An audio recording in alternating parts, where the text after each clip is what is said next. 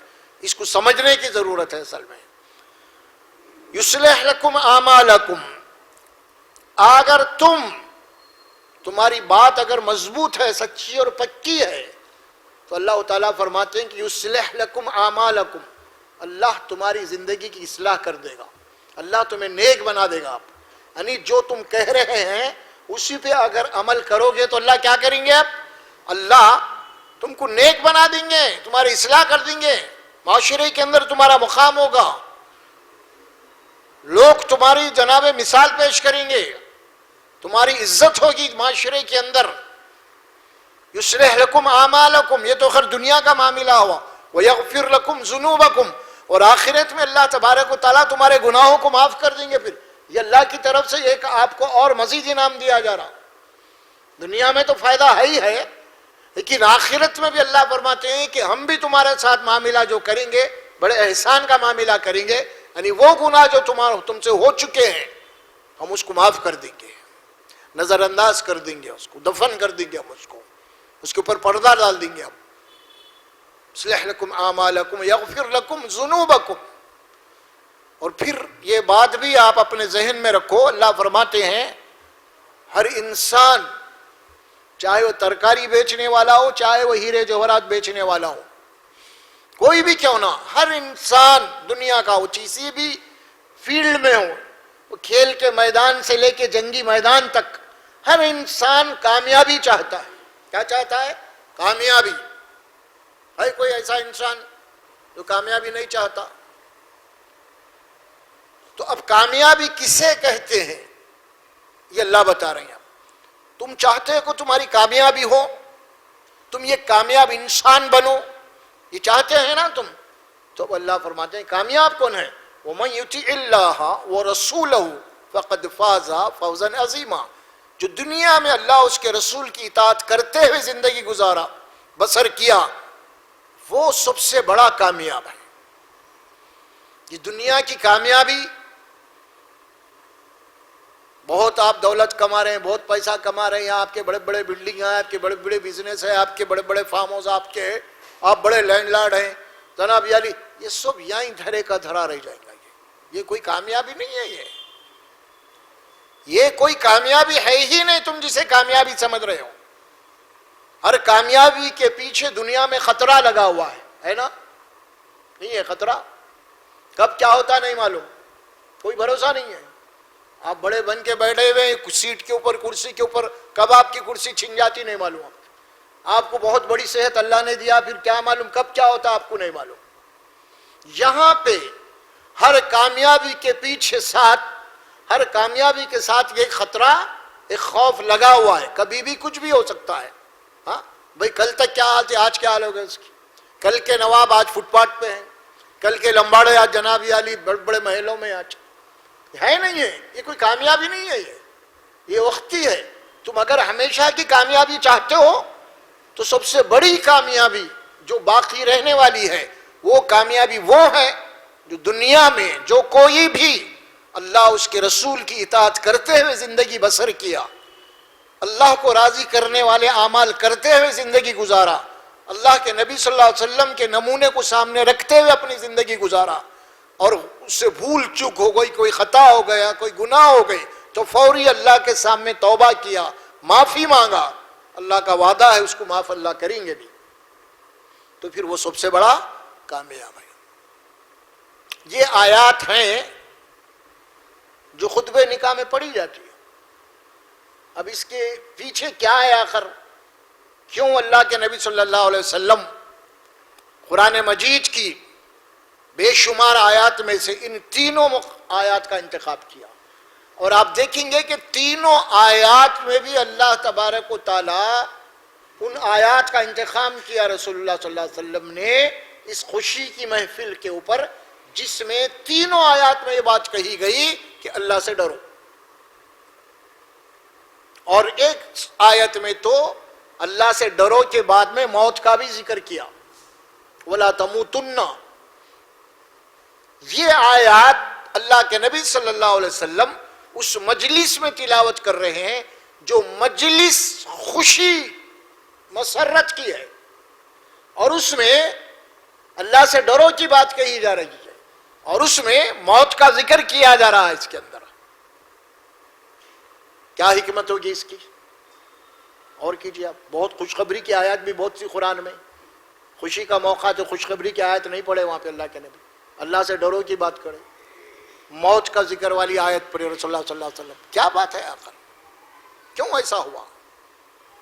رسول اللہ صلی اللہ علیہ وسلم معلم قرآن ہے، انسانوں کے نفسیات سے سب سے زیادہ واقف ہونے والے وہ رسول ہیں۔ وہ انسانوں کے جو نفسیات ہوتے ہیں نا، آج بہت بڑا اس کا ایک جناب علی ایک بہت بڑا علم ہے، ایک سائیکولوجیکل علم بہت بڑا دنیا میں آج مانا جا رہا ہے نا، تو ظاہر ہے کہ رسول اللہ صلی اللہ علیہ وسلم سب سے بڑے ماہر نفسیات ہیں۔ اسی لیے رسول اللہ صلی اللہ علیہ وسلم نے ان خوشی کے موقع کے اوپر آیات کو پڑھا ہے۔ اس کی وجہ یہ ہے انسان خوشی اور مسرت کے موقع کے اوپر ذرا اپنے سے باہر نکل جاتا ہے، بے لگام ہو جاتا ہے، یہ ہے اصل بات۔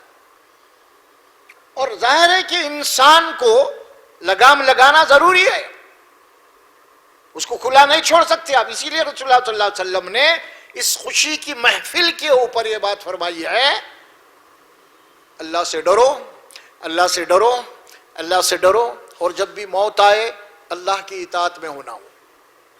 یہ تینوں آیات پڑھی گئی رسول اللہ صلی اللہ علیہ وسلم تکرار کے ساتھ، اللہ کا ڈر، اللہ کا خوف، موت کا ذکر۔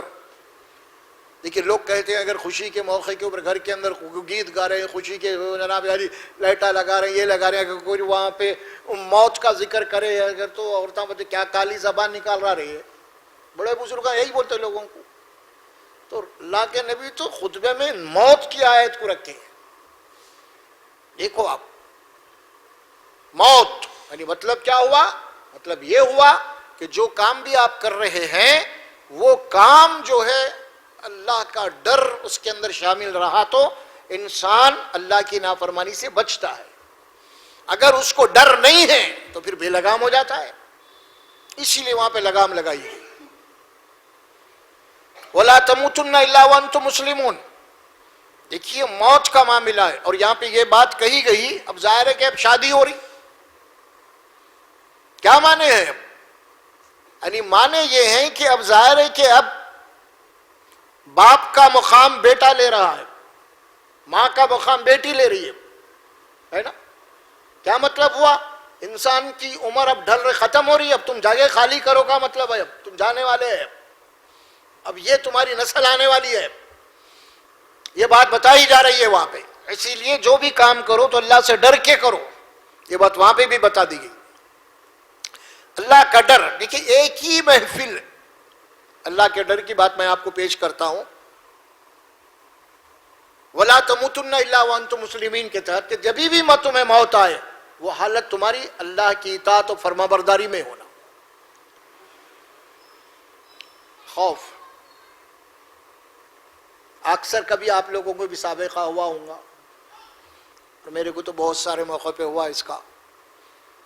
عصر کے بعد نکاح ہے فلاں مسجد میں، دولہے صاحب بھی آ گئے الحمدللہ، قاضی صاحب بھی آ گئے، دولہے صاحب بھی آ گئے، مسجد میں اسی مسجد میں میت بھی آ گئی۔ کیا خیال ہے؟ آپ شادی والوں کے لیے وقت خوشی کا ہے، میت والوں کے لیے ایک ہی وقت ہے۔ ہوا کیا پھر؟ پہلے نماز جنازہ پڑھائی گئی، بعد میں نکاح۔ دیکھیے آپ غور کیجئے، کانٹے ٹھہر جانا آپ کو، انسان کو غور کرو برے اللہ تعالیٰ، کوئی دیر نہیں لگتی۔ ادھر بازو بیٹھے ہوئے کچھ لوگ میت والے ہیں، ادھر بازو کچھ لوگ بیٹھے ہوئے ہیں دولہے والے ہیں، بہرحال لڑکے شادی والے۔ کتنا فرق ہے دونوں کے اندر، وقت ایک ہی ہے دونوں کا۔ یہ بات اللہ بتانا چاہ رہے ہیں۔ یعنی مطلب یہ کہ یہ تمہاری خوشی کبھی بھی غم میں تبدیل ہو سکتی ہے، کہ دیر نہیں لگتی، کچھ سامنے رکھو فرمایا وَلَا تَمُوتُنَّ إِلَّا وَأَنْتُمْ مُسْلِمُونَ، موت نہیں آنا تمہیں مگر وہ حالت موت اللہ کی اطاعت میں ہونا تمہاری، تب جا کے تم کامیاب ہے۔ یہ بات بتا دی گئی۔ تیسری آیت جو آئی اس میں، وَقُولُوا قَوْلًا سَدِيدًا، جب بھی بات کرو تو بڑی سچی اور پکی، بڑی مضبوط بات کرو۔ اب کیا ہو رہا ہے یہاں پہ، آیت کیوں رکھی گئی؟ دیکھیے عقد ہوتا ہے نا، لڑکی کس کے پاس ایجاب و قبول ہو جاتا ہے، آتے ہیں لوگ، پھر واپس اسٹیج کے اوپر آتے ہیں، آ کے پھر ظاہر ہے کہ اس کے بعد ایجاب و قبول ہو گیا، اب کیا ہوئیں گا، اس کے بعد اب خطبہ پڑھا جائے گا، اب اس سے پہلے نہیں، اب کیا ہوئیں گا اس کے بعد؟ اہم بات ہے، گفتگو ہے اب دونوں کی، کس کی گفتگو ہے یہ؟ لڑکی کے والد، یعنی دلہن کے والد اور لڑکا، صرف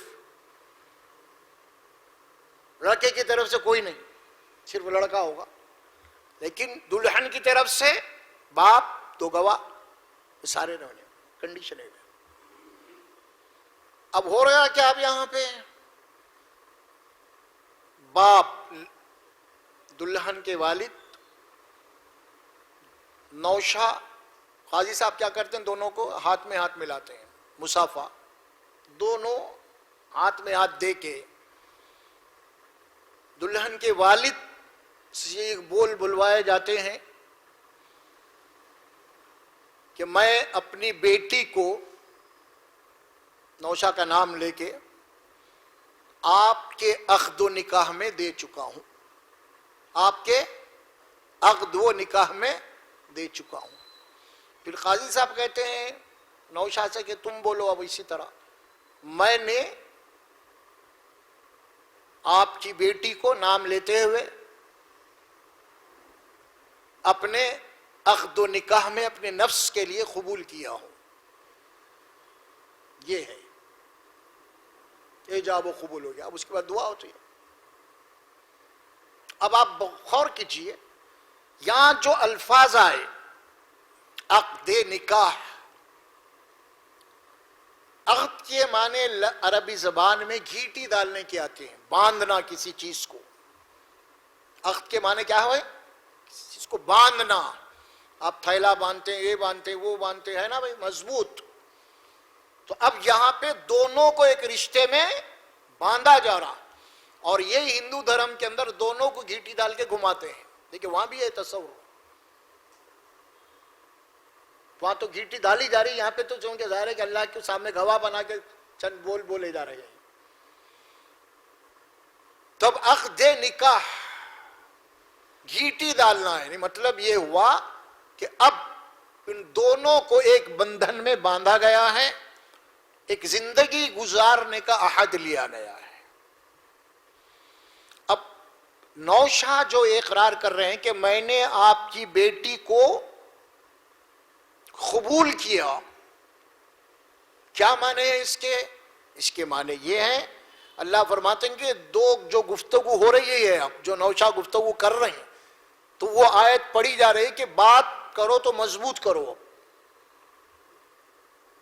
آیت جو پڑھی گئی نا، قولوا قولا سدیدا، اب جو گفتگو ہو رہی ہے نا دونوں کے درمیان میں، اب یہ بات بڑی مضبوط ہونا چاہیے، سچی اور پکی بات ہونا چاہیے۔ اب ظاہر ہے کہ دلہا جو ہے قبول کر لیا اس کو، اس نے کہا کہ میں نے آپ کی بیٹی کو قبول و منظور کیا، تو اب اس کے معنی کیا ہوئے؟ اب اس کے معنی یہ ہوئے، اب وہ بیٹی کی بجائے اب وہ کیا ہو رہی ہے؟ بیوی بن رہی ہے نا؟ تو جب تک بیٹی تھی اس کا پورا خرچہ کون کرتے تھے؟ باپ. کفیل، ہر چیز بیٹی کی پوری، اور کوئی بوجھ سمجھ کے نہیں کیا باپ. اور اپنی خوشی کے آگے اپنی بیٹی کی خوشی کو رکھا باپ نے،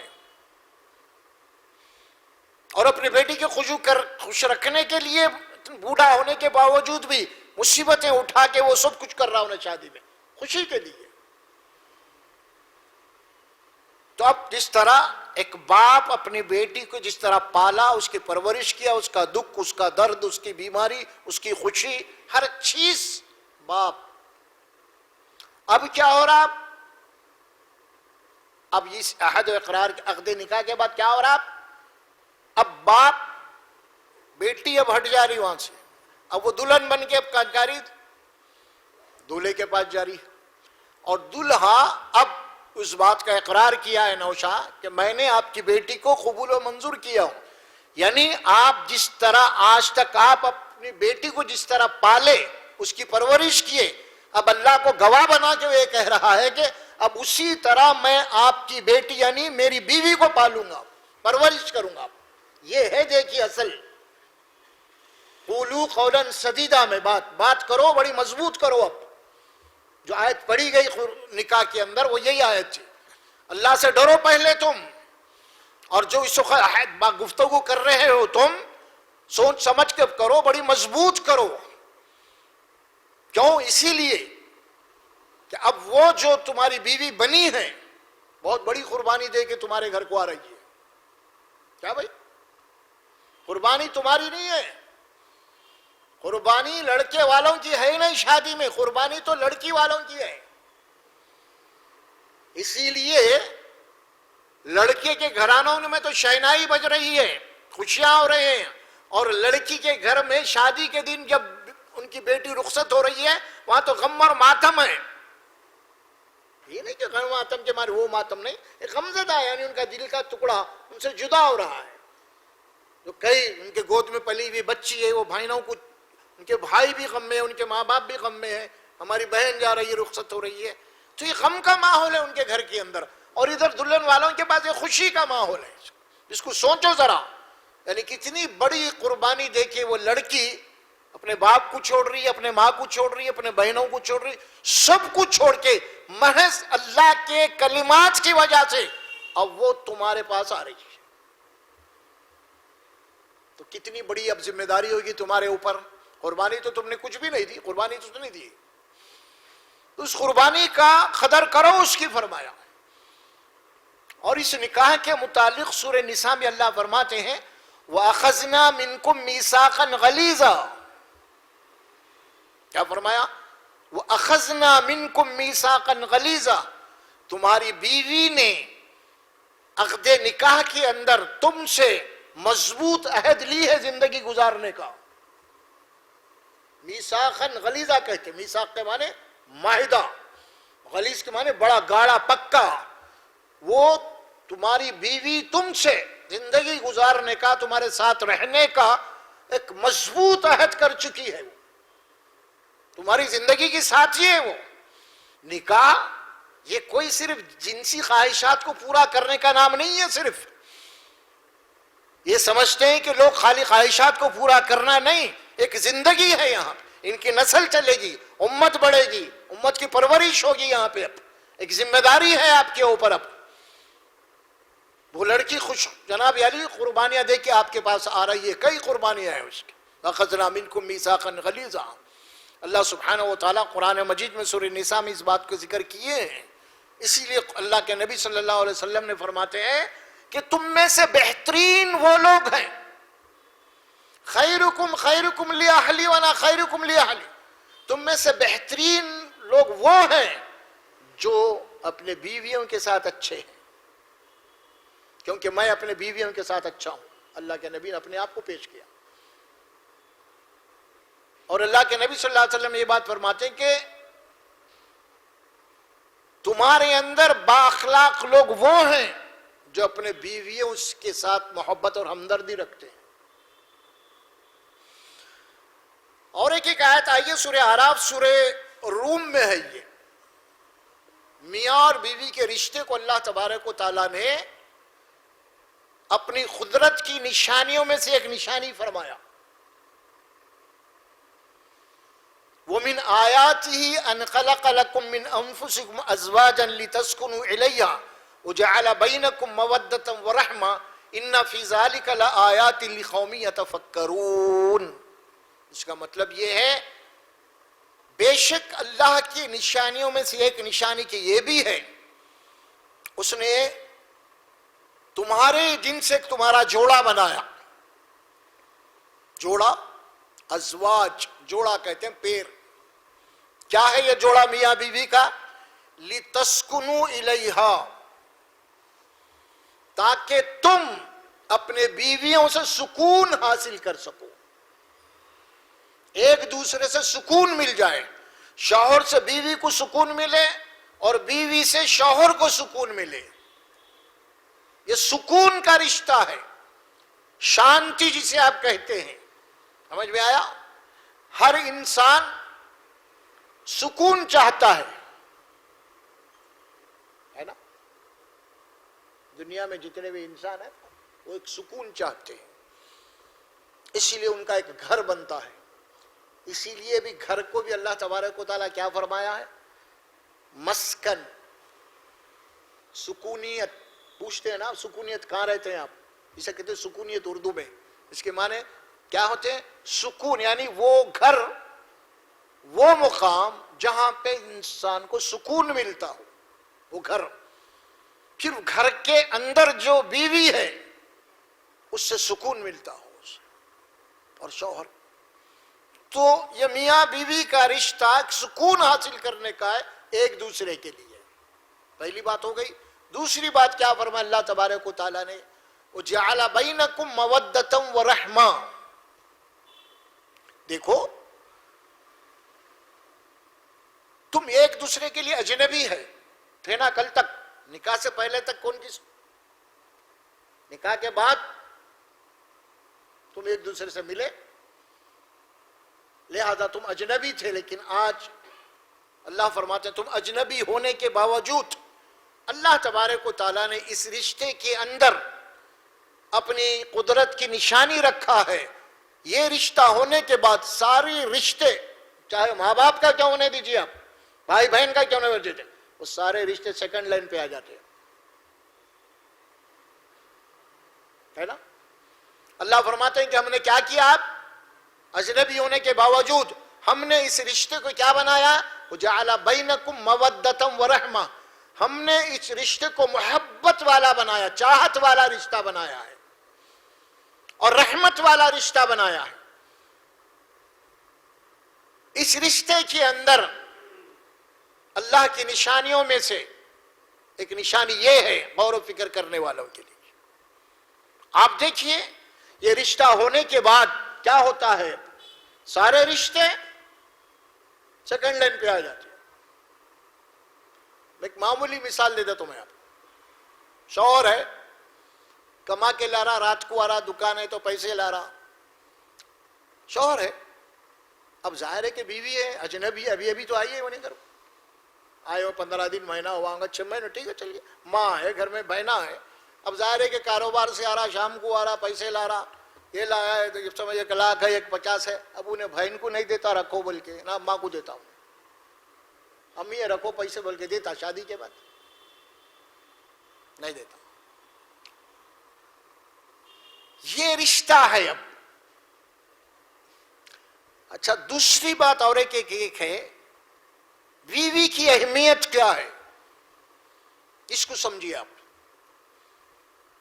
اللہ قرآن میں فرماتے کہ ہے الرجال قوامون علی النساء بما فضل اللہ بعضهم علی بعض بما انفقوا من اموالهم.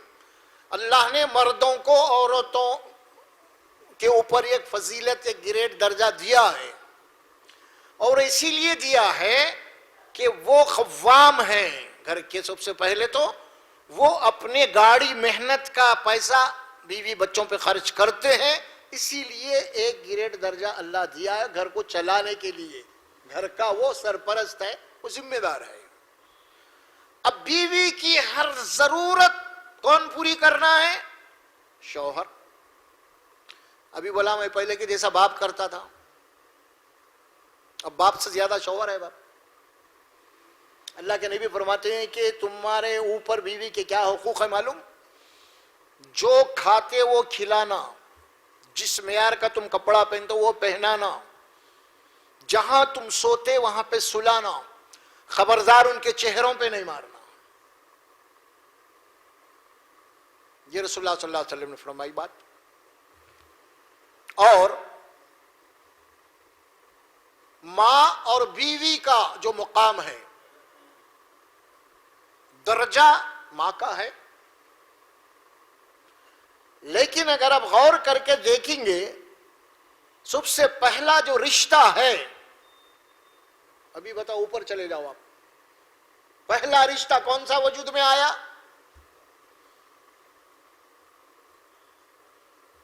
پہلا رشتہ میاں اور بیوی کا ہے۔ آدم علیہ السلام اور حوا، اس سے پہلے کون تھے؟ کوئی تھے نہیں۔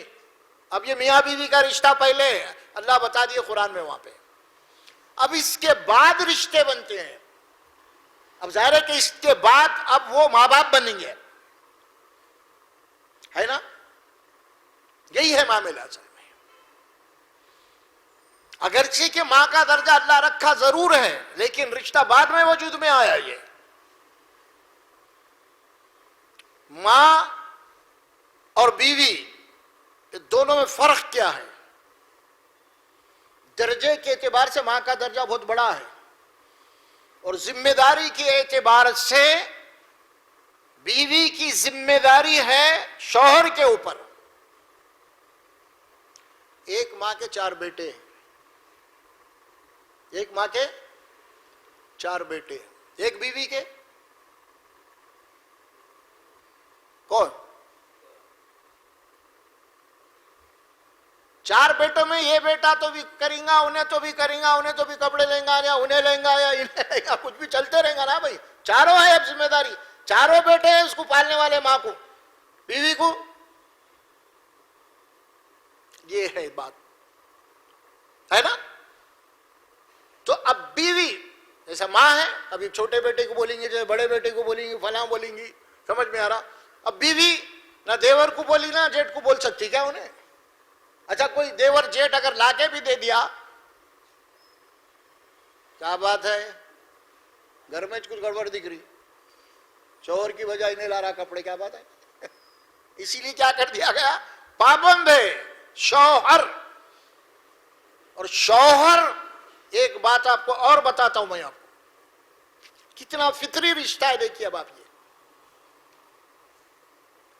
آپ کی کتنی ہی چہیتی بیوی کیوں نہ ہو، مطلب کتنی ہی چہیتی آپ کی بیٹی کیوں نہ ہو، وہ شادی کرنے کے بعد کسی اور گھر میں چلے جاتی ہے، تو آپ دیکھیں گے اس میں وہ چاہے کتنی، اگر واقع میں اخلاقی تعلیم آپ نے دیا ہے اس کو، وہ کتنی ہی مصیبت میں ہوں گی، وہ باپ سے کچھ مانگنے کے لیے شرماتی ہے، وہ شادی کے بعد۔ شادی سے پہلے وہ بچی جو زبردستی آپ سے کہتی تھی، وہ چاہیے، یہ چاہیے، وہ چاہیے، دلاؤ ابا، وہ دلاؤ، لیکن شادی کے بعد کیسی تبدیلی آ گئی ایک اللہ کا بنایا ہوا نظام۔ غربت کی زندگی گزاریں، لیکن باپ کے سامنے بھی ہاتھ نہیں پھیلائیں گے۔ یہ بہت بڑی بات، اس کی قربانیاں آئی ہیں۔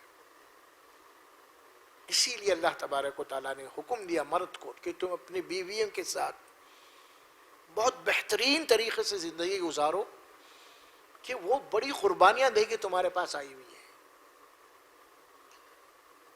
آج معاملہ الٹا ہے، گھر میں لا کے ہم اس بیوی کو، شوہر بھی ٹارچر کر رہا، ساس بھی ٹارچر کر رہی، گھر کے اندر دیورانی یعنی دولہے کے بہنا ہوتے ہیں نا، کیا رشتہ ہوتا ہے، دیورانی کیا کہتے ہیں اس کو، ننند، وہ بھی سب سے زیادہ ٹارچر کرنے میں انہیں، ننند اگر گھر میں ہے سب سے زیادہ ٹارچر کرنے والی بیوی کو، اور ڈائریکٹ نہیں ٹارچر کرتی، انڈائریکٹ ماں کا سہارا لے کے کرتی ہے. اس کے اوپر آپ کی گہری نظر ہونا چاہیے. ہمارے گھرانوں میں جو فتنے ہوئی یہی ہے اصل میں. اور خاص طور پہ وہ گھر، اگر کوئی اس گھر کے اندر طلاق شدہ بیٹی واپس گھر میں آئی ہے تو اس گھر کے لیے فتنہ بن جائے گی. کیوں؟ میرا گھر ہے، بچپن میں میری ماں ہے، میرے باپ ہے، یہاں پہ میرے بھابھی تو عیش کر رہی ہے اور میں، اس کو آئے گی بات، وہ سوچے گی نا. اب ماں بھی ایک ہے اس کے لیے سہارا. یہاں پہ فتنے ہوئیں گے، اب گھر کا سکون اجڑ جائے گا. اسی لیے قرآن اور سنت رسول اللہ صلی اللہ علیہ وسلم نے جو بات کہی ہے نا، وہ بالکلیہ طور پہ برحق ہے. وہ تم اللہ سے ڈرو، اللہ تمہارے اوپر نگران ہے، دیکھ رہا ہے تم کیا کر رہے ہو. اور وہ لڑکی جو آئی ہے گھر میں تم سے پختہ عہد لے کے آئی ہے، کوئی فٹ پاتھ سے نہیں اٹھا کے لائے تم نے اس کو. وہ کسی کی بیٹی ہے، کسی کی بہن ہے، تمہارے گھر میں آئی ہے، اس کا حق ہے اس گھر کے اوپر. ابھی بتایا میں آپ کو، گھر کے اندر وہ شوہر کے گھر کے اندر پورے فخر کے ساتھ شوہر کو بولتے کہ مجھے یہ چاہیے، مجھے وہ چاہیے، لیکن باپ کو نہیں بولتی. باپ کو بولنے وہ شرماتی ہے، باپ کو بولنے کے لیے اپنی بے عزتی سمجھتی ہے بیٹی، کیونکہ دوسرے گھر کو چلی گئی ہے. وہ گھر میں آئے گی بھی تو چند دن آئے گی.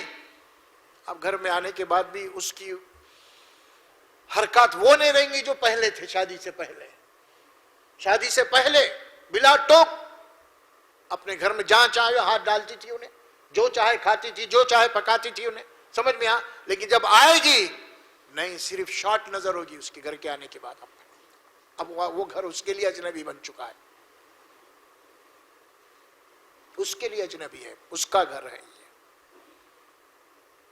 لیکن اس کے باوجود بھی آج ہمارے گھرانوں کی جو حالت ہے نا، اور کیجیے آپ سوچئے، اللہ سبحانہ و تعالیٰ جو بات فرما رہے ہیں، سکون، یہ سکون کا رشتہ ہے، یہ محبت کا رشتہ ہے، یہ رحمتوں کا رشتہ ہے.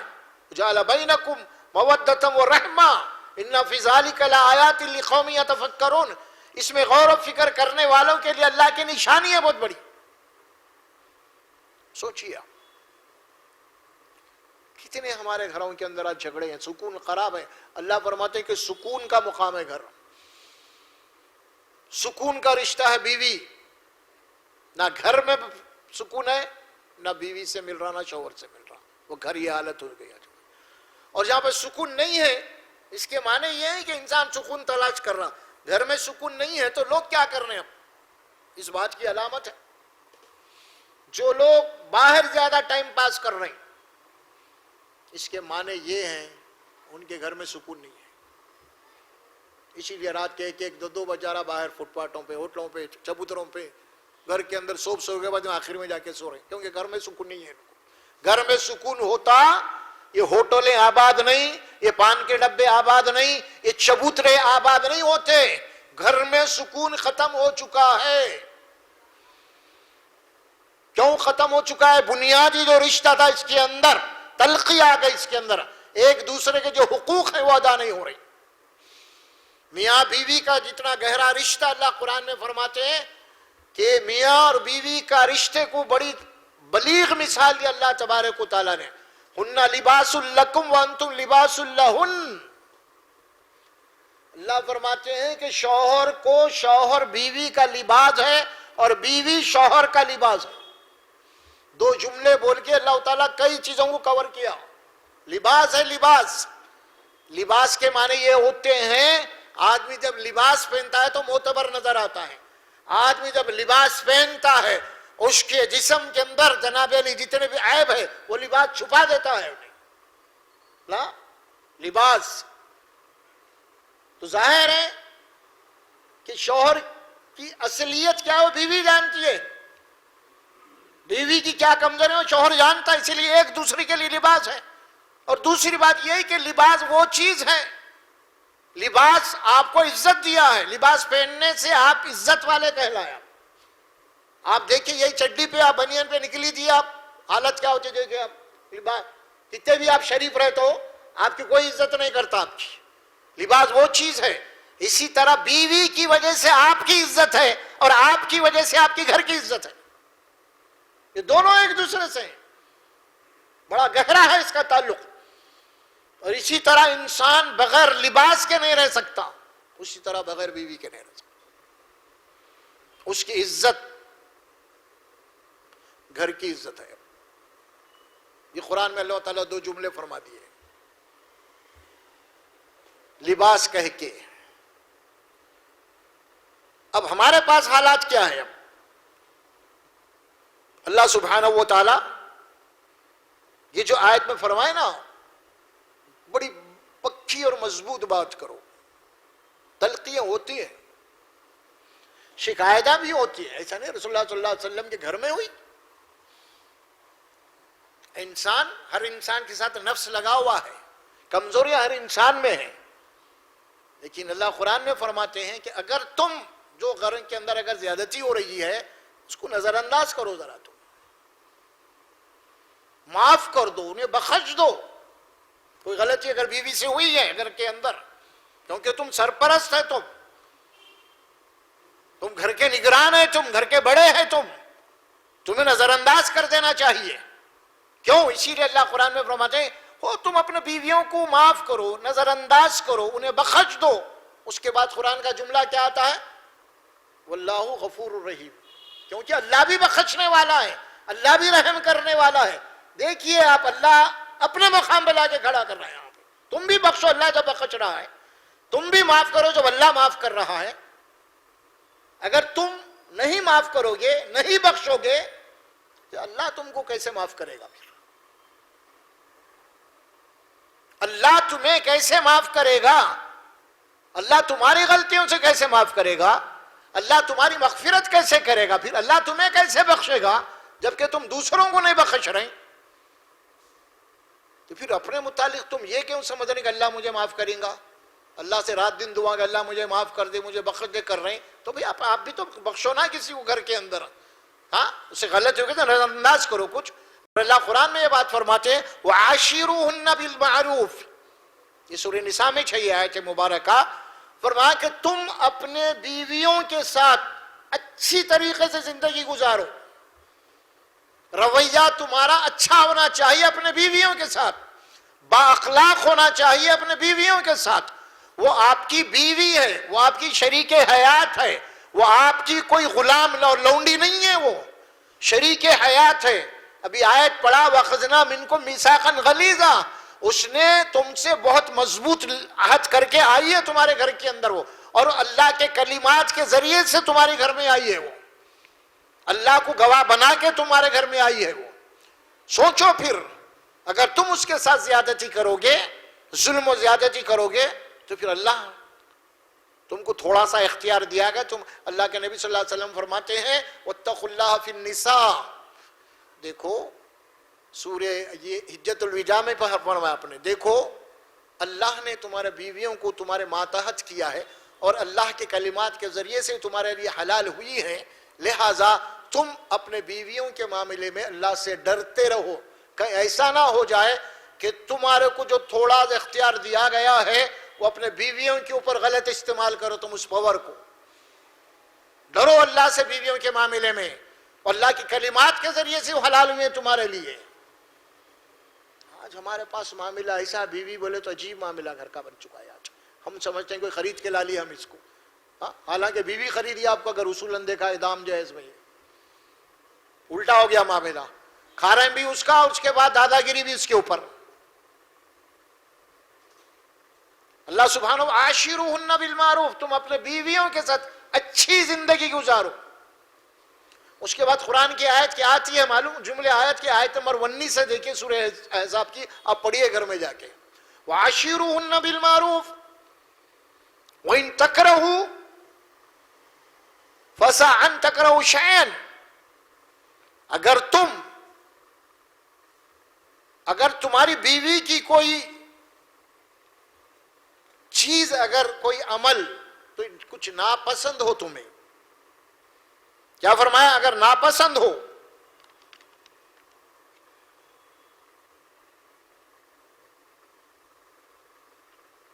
فَإِن كَرِهْتُمُوهُنَّ. بس اگر تمہارے بیویوں کے کچھ عادات یا کوئی چیز بھی ہو سکتی ہے، کوئی ہو سکتا کوئی عمل اگر تمہیں ناگوار ہو، ناپسند ہو، ہوتا ہے، ہر انسان میں کمزوری ہے، کیا مرد میں نہیں ہے کمزوری؟ کیا آپ کی بیوی جو ہیں، آپ کی ہر چیز بیوی کو پسند ہے؟ نہیں، اس کو بھی کچھ باتیں نہیں پسند ہوں گی آپ کی، لیکن وہ نہیں بول سکتی کیونکہ آپ کے زیر نگرانی میں انہیں، اسی لیے۔ اچھا اب آیت سن لیجئے، فَإِن كَرِهْتُمُوهُنَّ، اس کے بعد اللہ فرماتے فَعَسَىٰ أَن تَكْرَهُوا شَيْئًا وَيَجْعَلَ اللَّهُ فِيهِ خَيْرًا كَثِيرًا۔ ہو سکتا ہے، اللہ بول رہے ہیں، کیا بول رہے ہیں؟ ہو سکتا ہے کہ تمہارے بیوی کی کوئی چیز، کوئی عادت، کوئی عمل اگر تمہیں ناپسند ہو، تو اللہ یہ بول رہے ہیں وہ چیز جو تمہیں ناپسند ہو، اور ہو سکتا ہے کہ اللہ تبارک و تعالیٰ اسی ناپسند چیز میں اللہ نے تمہارے لیے بہت خیر و بھلائی رکھی ہو۔ آپ کو کریلا کڑوا ہے، کھانے کے لیے تو کڑوا ہے مگر فائدہ بہت ہے۔ انجیکشن لے رہے ہیں آپ، چبھ رہا ہے، مگر کیوں لے رہے ہیں آپ؟ ہے نا؟ اسی طرح بہت ساری چیزیں آپ کو ناپسند ہیں، یعنی جو بہت ساری چیزیں پسند ہیں، آپ بہت شوق سے کھاتے ہیں وہ، لیکن آپ کو کوئی بیماری ہو گئی تو ڈاکٹر منع کر دیتا ہے اس سے، آپ نہیں کھاتے اس سے، جب حالانکہ شوق سے نہیں چھوڑ رہے ہیں آپ، مجبوری سے چھوڑ رہے ہیں، ڈاکٹر کی بات کو مان رہے ہیں آپ۔ اسی طرح اللہ فرماتے ہیں کہ تم دنیا کے اندر بہت ساری ایسی چیزیں جو ناپسند ہے، اس کے باوجود ان ساری باتوں کے اوپر تم عمل کر رہے ہو، ہے نا؟ سب کو لے کے چل رہے ہو، بھائی یہ زندگی ہے، دنیا ہے، تو پھر گھر کے اندر تمہاری بیوی بھی ہے، ہو سکتا ہے کہ اس کی کوئی عادت، اس کا کوئی عمل ناپسند ہو تمہیں، تو اللہ فرماتے ہیں کہ اللہ اس میں ہی تمہارے لیے بہت ساری خیر اور بھلائی رکھ دی ہو، لہٰذا اطمینان سے زندگی گزارو، تم اس کو بازو رکھ دو، اللہ سے دعا کرو۔ کیا دعا کرو؟ میں اس سے پہلے بھی بتایا تھا آپ کو، اللہ دعا سکھا رہے ہیں قرآن میں۔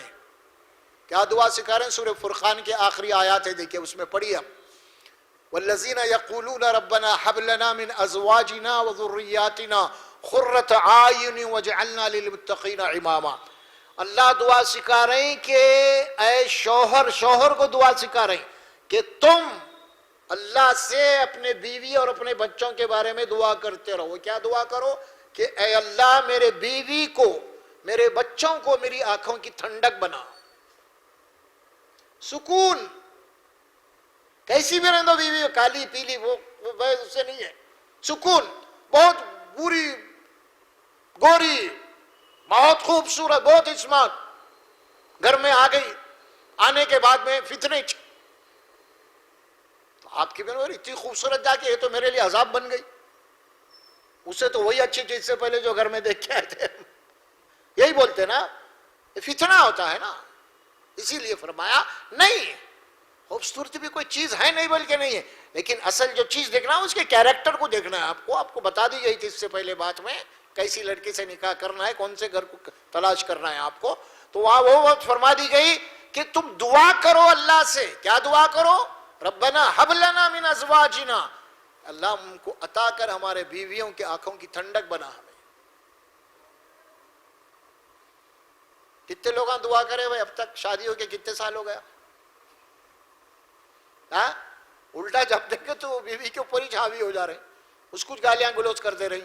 اللہ تو بول رہا کہ راتوں کو اٹھو، یہ راتوں کو اٹھ کے دعا کرنے کی ہے، وہ سورہ فرقان کا آخری رکوع، راتوں کو اٹھو، اٹھ کے اللہ کے دربار میں دعا کرو کہ اللہ ہمارے بیویوں کو ہماری آنکھوں کی ٹھنڈک بنا۔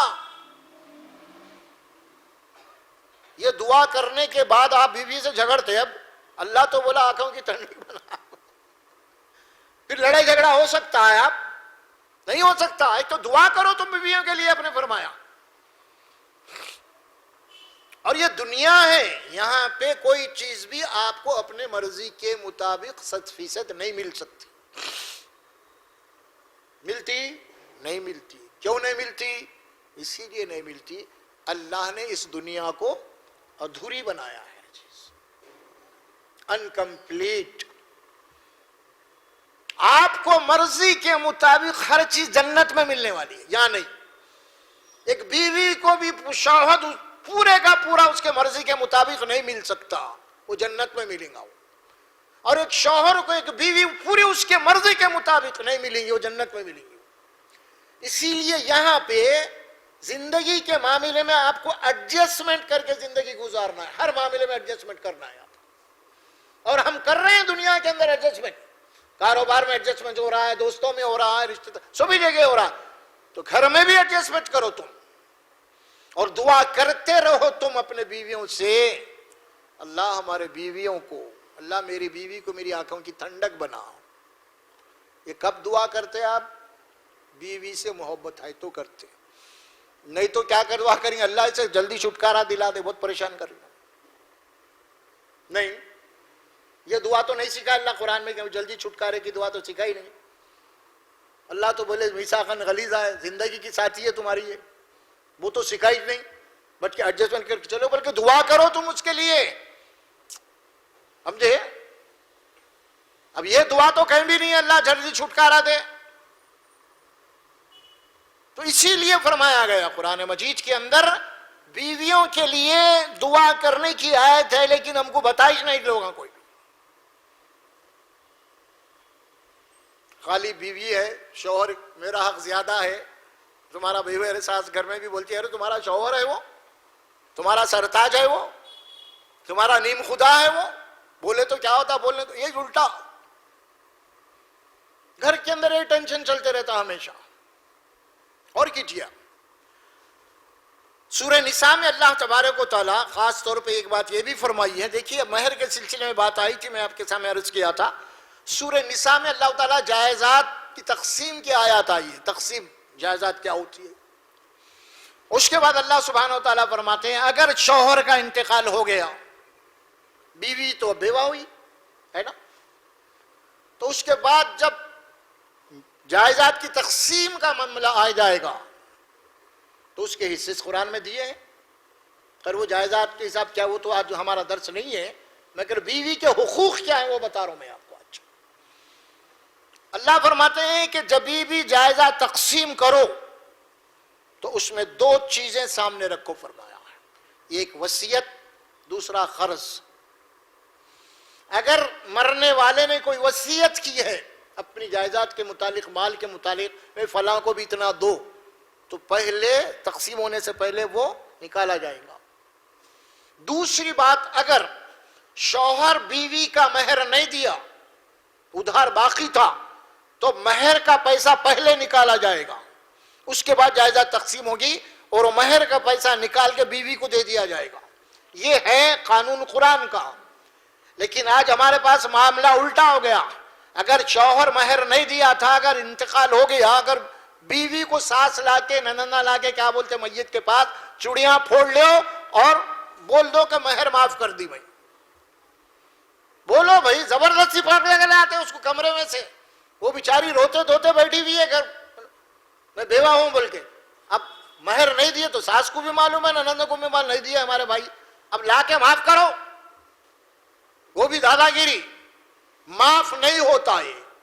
یاد رکھیے آپ، دو باتیں قرآن میں موجود ہیں، یہ ایک وصیت کو نکالا جائے گا اور دوسرا قرض، اور قرض میں مہر بھی ہے وہ، اور ہمارے پاس یہ رواج بن گیا ہے آج کل مہر معاف کرانے کا، چوڑیاں پھوڑ لینے کا، وہ بھی یہ غلط بات ہے، بالکلیہ طور پہ اللہ کے قانون کے خلاف ہے یہ، اس میں احتیاط کرنا چاہیے ہمیں خاص طور پہ۔ اور پہلے یہ نوبت ہی نہیں آنے دینا ادھار مہر کی، قرآن میں حکم تو ہے کہ نقد مہر دینے کا ہے، لیکن کوئی مجبوری اگر ہے ایمرجنسی میں تو اللہ اس کو آپشن اجازت دیا، صرف حکم نہیں ہے، حکم تو نیٹ کیش دینے کا ہے۔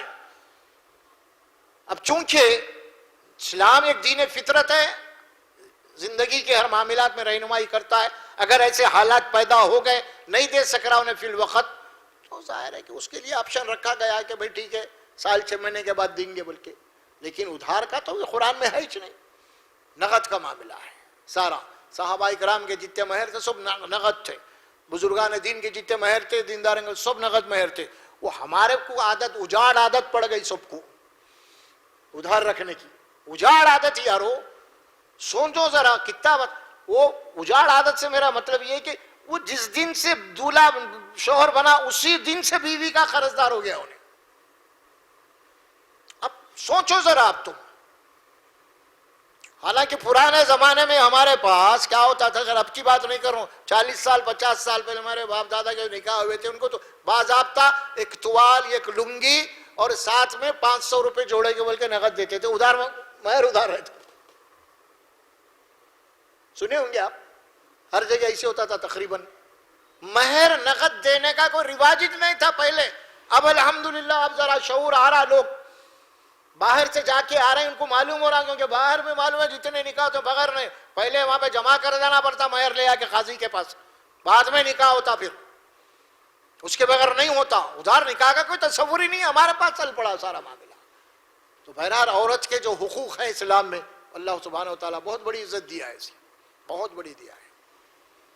بیویوں کے متعلق بھی فرمایا گیا. دیکھیے اس کے بعد فرماتے ہیں کہ شوہر کا حق بیوی پہ کیا ہے.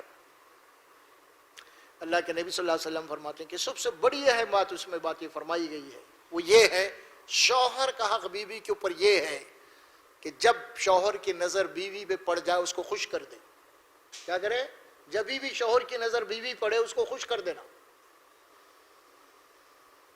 دوسری بات اس کے گھر کی حفاظت کرنا, اس کے عزت و ناموس کی حفاظت کرنا, یہ ساری باتیں. لیکن پہلی بات جو فرمائی گئی ہے بیوی کے لیے, شوہر گھر کے باہر سے آ رہا, گھر میں باہر سے آ رہا اندر گھر میں, تو بیوی کا کام یہ ہے کہ شوہر آنے کے انتظار کرے, اور جب آیا اس کو خوش کر دے. یعنی کوئی ایسا عمل کرے, کوئی ایسا کام کرے جو باہر سے کتنی تھکاوٹ کے ساتھ آ رہا انہیں, کتنے پریشانیوں کے ساتھ آ رہا انہیں, سمجھ میں آ رہا, گھر میں آنے کے بعد اس کو سکون چاہیے.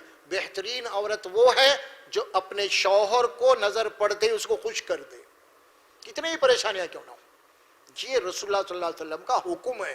اس سے ہی محبت بڑھتی ہے, اس سے ہی گھر کے اندر سکون ہوتا ہے, اور اسی سے شوہر کی نظر میں بیوی کی اہمیت ہوتی ہے. آج ہمارے حال کیا ہے, گھر سے انہیں باہر آ رہے, جیسا انہیں آنے سے پہلے جناب علی پہلے ایک لمبی چوڑی لیسٹ لے کے بیٹھے ہوئے, ارے میں وہ بولی, میں یہ بولی, آپ کو وہ لاؤ بولی, میں یہ لاؤ بولی, آپ میری بات سنتے ہی نہیں, بولے اب کیا ہے, پورا گھر سر پہ اٹھا لیتے. ارے بھائی سب ہوئیں گا, وہ کرنے والا انہیں چاہیے. گھر میں آنے کے بعد اس کو اطمینان سے ذرا تھوڑا بھی اپنے کپڑے وغیرہ بھی سیدھے کر لو آپ, شوہر آنے کا ٹائم ہوتا ہے, تاکہ شوہر کی آپ کے اوپر نظر پڑے, کیونکہ شوہر گھر کے باہر سے آ رہا, کئی نظارے دیکھتے ہوئے آ رہا انہیں, ہے نا. تو گھر کے آنے کے بعد جو نظارہ دیکھیں گا انہیں, اگر آپ جناب علی اپنی حالت کو اسی طرح بنا کے رکھ لیں گے تو ظاہر ہے کہ شوہر کوئی دلچسپی نہیں پیدا ہوں گی آپ سے. ایک جنسی کھینچاؤ رکھا ہے اللہ نے اس میں عورت کے ساتھ, اس کی بہت ضروری ہے. دیکھیے آپ یہ اسی لیے کہا اس کو تسلی کی بات کرو, اس کے ہاتھ میں کوئی چیز ہے اسے لے لو, ہاتھ ہے, تھیلی ہے, کچھ لے لو, اس کے کوئی بیاگ ہے اس کے لے لو. جناب علی اگر ہو سکا ہے تو شوہر تھک کے آیا ہے, اگر انہیں جوتا اتار دیا اس کے ساکھ اتارو, تم سمجھ میں آ رہا, بیٹھا کچھ ٹھنڈا پانی پلاؤ, آتے سنوا جاری, اگر کوئی پریشانی کی حالت میں آئے تو اسے تسلی دو. دیکھیے رسول اللہ صلی اللہ علیہ وسلم جب کوئی حالت کے پریشانی میں آئے تھے, حضرت عائشہ تسلی دیتی تھی, حضرت خدیجہ تسلی دیتی تھی رسول اللہ صلی اللہ علیہ وسلم. گھر کی حالت یہ ہے. تو یہ جو معاملہ گھر کا ہمارے پاس ہے نا, اور خاص طور پہ میں آپ کو بتاؤں جب نظر پڑے اسے خوش کر دے. اس میں ایک بات نہیں ہے, کئی باتیں ہیں اس میں. خاص طور پہ عورت کا بناؤ سنگار بھی ہے اس کے اندر, ہے نا. اسی لیے قرآن میں فرمایا گیا کہ بیوی کے لیے یہ لازمی ہے کہ بناؤ سنگار صرف اپنے شوہر کے لیے کرے, کسی اور کے لیے نہ کرے. اور ہماری حالت کیا ہے گھروں کی عورتوں کی, کیا حالت ہے؟ باہر نکلے تو سیٹانی ہے, گھر میں رہے تو نوکرانی ہے. نہیں ایسی ہے, وہ بن ٹھن کے نکل رہے بازار میں باہر جانے کے لیے. اب سب باہر ہی بن ٹھن کے نکل رہے باہر جانے کے لیے, اب شوہراں بھی باہر ہی دیکھ رہے ہیں. اب گھر میں تو نہیں دکھ رہا بھائی کچھ بھی, کپڑے پہننا ہے, بناؤ سنگار کرنا ہے, کوئی جہاں جانا ہے, کوئی دعوت میں جا رہے, چھوٹی موٹی دعوت میں جا رہے ہیں, اب وہ نکال رہے ہیں. ایک دن ایک واقعہ آپ سنا رہا ہوں میں آپ کو. گھر کے اندر بیٹھے ہوئے کوئی خاتون ہے، بیوی سے سمجھو آپ، کوئی جانے ان کے گھر کی کوئی دعوت وہ کی جائے تھی، جانا چاہ رہے تھے، بیٹھ گئے اور اتفاق سے شوہر دروازہ کھول کے گھر میں آ گئے. جیسا گھر میں آیا بیوی بہرحال بیٹھے ہوئے تھے، انہوں زپ بول کے واپس چلے گئے. بھائی کوئی لوگ آئے شاہد بول کے، وہ بیوی تھی نہیں پہچانے انہوں، اتنا بنٹن کے بیٹھے انہوں، ان کی بیوی کو انہوں ہی نہیں پہچان رہے، کوئی آ گئے بول کے گھر کے باہر جا رہے. یہ حالت ہو گئی ہمارے گھروں کی. گھر میں بیٹی بول رہی کہاں جا رہے امی؟ ارے وہ کپڑے، ارے ابا آ رہے ہیں نا جی اچھا پہنو. ارے جان دے رہے ان کا کیا ہے، باہر پہن کے جانا اپنے کو. انہوں آتے جاتے دیکھتے رہتے، ان کی اہمیت کیا بنے. نہیں ہونا ایسا. اللہ کے نبی نے فرمایا کہ بناؤ سنگار اپنے شوہر کے لیے کرو، قرآن کہہ رہا ہے. اور گھر کے اندر آتے ہی جب بھی شوہر کی نظر پڑے اس کی آپ کو خوش کر دے گا. یہ بیوی ہے، یہ نیک بیوی فرمایا رسول اللہ صلی اللہ علیہ وسلم نے. اسی لیے ہمیشہ اللہ سے دعا بھی کرتے رہنا ہے عورت کو اپنے بیوی کے لیے. اور ادھر شوہر کو سکھائی گئی اللہ دعا، کہ اپنے بیوی کے لیے دعا کرو، اللہ میری بیوی کو آنکھوں کی ٹھنڈک بنا دے. تو یہ ہے کچھ باتیں آپ کے سامنے نکاح کے بعد جس حالات سے گزر رہے ہیں ہم لوگ گھر کی. دیکھیے اصل چیز گھر ہے ہمارا، اس بات کو ہم فراموش کیے ہوئے. گھر کو اصل گھر ہے. اگر ہمارا گھر، اگر یہاں جنت کی عکس ہونا یہاں پہ، تو پھر وہاں جنت میں جائیں گے. اگر یہی ہمارا گھر جہنم بنا ہوا ہے تو پھر یہیں سے جہنم میں ہے. اسی لیے اپنے گھر کو محبت، پیار، محبت، سکون، رحمت والا گھر بنائیے. گھر کی فکر پہلے کیجیے. لوگ بڈھے ہو گئے تو بھی آج فٹ پاتھوں پہ، ہوٹلوں میں، چبوتروں پہ، گھر میں سکون ہی نہیں ہے. نہیں ہونا ہے یہ چیز. شیطان اس معاملے میں بہت بڑا ہے، دشمنی کرتا ہے اس میں. میاں بیوی کے اندر جدائی ڈالنے میں شیطان بہت بہت آگے. ایک حدیث بیان کرتے ہوئے ختم کروں گا میں. شیطان کی بات کیا ہے سنیے آپ. رسول اللہ صلی اللہ علیہ وسلم اس کی مثال فرماتے ہیں کہ شیطان کیا ہوتا ہے، اس کی دشمنی کہاں ہے اصل میں. شیطان پانی کے سمندر کے اوپر اپنا چادر بٹھا کے بیٹھا ہوا ہے، اور اس کے چیلے جو شیطان آ کے رپورٹنگ سناتے ہیں، میں یہ کروں، میں وہ کروں، میں یہ کروں، میں وہ کروں. سب کو بولتا بیٹھو بیٹھو. آخری میں ایک شانہ شیطان، ارے آقا کیا بات ہے، میں میاں اور بیوی میں جدائی ڈالو. اس کو اٹھ کے گلے لگا لیتا ہوں. کیا کرتا؟ تو سب سے بڑا کام کرا. دوسرے آ کے بولے میں شراب پلا دیوں، اس کو زنا کرا دیوں، میں اس کو وہ کرا دیوں، میں اس کو یہ کرا. تم سب بیٹھو یہاں بازو میں، تمہارا کیا ہے؟ انہیں بولا کہ آقا میں جو ہے میاں اور بیوی میں جدائی ڈال دیوں، نفرت ڈال دیوں. اسے تو سب سے بڑا کام کیا. کیونکہ دو آدمی میں جدا ہو جانا، دو خاندانوں میں نفرت ہو جانا ہے. یہ ہے اصل. بیس خراب، بنیاد خراب، آنے والی نسلیں خراب. وہ کام شیطان کرتا ہے. اسی لیے گھر کے اندر شیطان کو داخل مت ہونے دیجیے. آپ حقوق جانیے، بیوی کے کیا حقوق ہے، شوہر کے کیا حقوق ہے. بہرحال انشاءاللہ تبارک و تعالیٰ یہ تو گفتگو آج ہماری ختم ہو گئی. انشاءاللہ تبارک و تعالیٰ آنے والے جو جمعہ ہے ہمارا، وہ استقبال رمضان کے اوپر انشاءاللہ تعالیٰ ہم گفتگو کریں گے. کیونکہ رمضان کا مہینہ، رمضان میں کیسے رہنا ہے، ایک مہینہ کیسے گزارنا ہے، کیا کیا کرنا ہے، کیا نہیں کرنا ہے، کچھ باتیں اس سے ہم غور و فکر کریں گے رمضان کے کیونکہ بڑی ہی رحمتوں و برکتوں والا مہینہ ہے. اللہ تبارک و تعالیٰ ہم سب کو وہ مہینہ عطا کرے، اور وہ مغفرت والا مہینہ ہے. میں اللہ سے دعا کرتا ہوں اللہ تبارک و تعالیٰ مجھے اور آپ کو بولنے اور سننے سے عمل کی توفیق عطا فرمائے. بارک اللہ لی ولکم فی القرآن العظیم ونفعنا وإیاکم بالآیات والذکر الحکیم. وقولوا قولی ھذا استغفر اللہ لی ولکم ولسائر المسلمین برحمتک یا رب.